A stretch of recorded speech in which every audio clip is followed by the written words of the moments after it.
Your election day essays were fantastic, Mr. Klutz told our class the next morning. He had a big bandage wrapped around his head.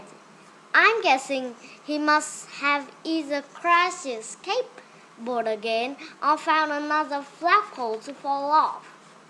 Thank you, we all said. But I was a little surprised by the number of spelling errors I found in them, he continued. We need to improve the spelling at our school. So here is what I have decided to do.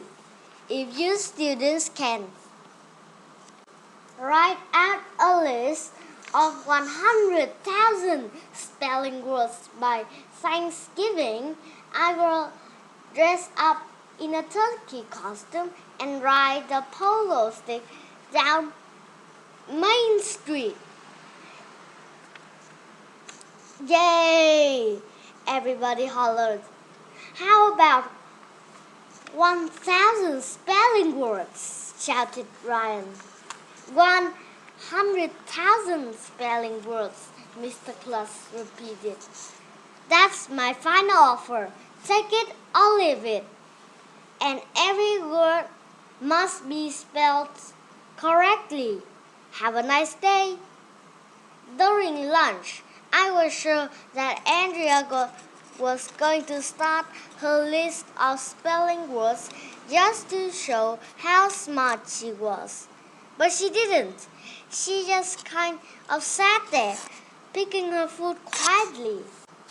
You know, I've been thinking, she finally said.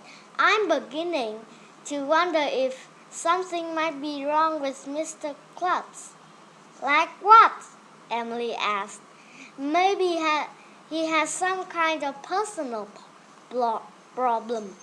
What do you mean? Michael asked. Mr. Klutz is a cool guy. Would you rather have a boring principal? My mother is a psychologist, Andrea said. And she says that people sometimes do weird things for reasons that are buried deep within their mind. What does that mean? I asked. It means she thinks Mr. Klutz is nuts, said Michael. I didn't say that, Andrea went on.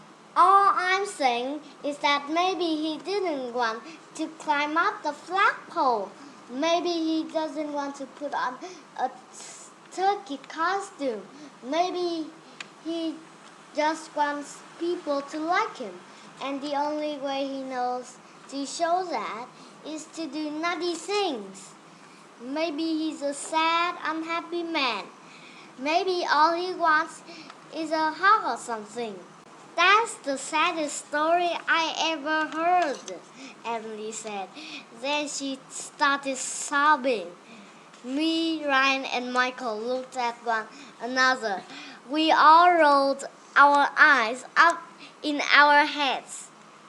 Mr. Klutz is cool, Ryan said. You are one who has some kind of a personal problem. Andrea, maybe Mr. Klutz is nuts, I said. In fact, maybe he's not a principal at all. Did you ever think of that? Maybe Mr. Klutz escaped from a home for criminally insane. And he just pretending to be a principal. Maybe our real principal is tied up to a chair in the dungeon down in the basement. My friend Billy told me. There is no dungeon down in the basement, Emily insisted. That's just one of those urban legends. Sure, that's just what he wants us to believe, I told Emily. He doesn't want us to know our real principal is tied up to a chair. Down there, he probably tortures him during summer vacation. I think you guys are nuts, Emily said.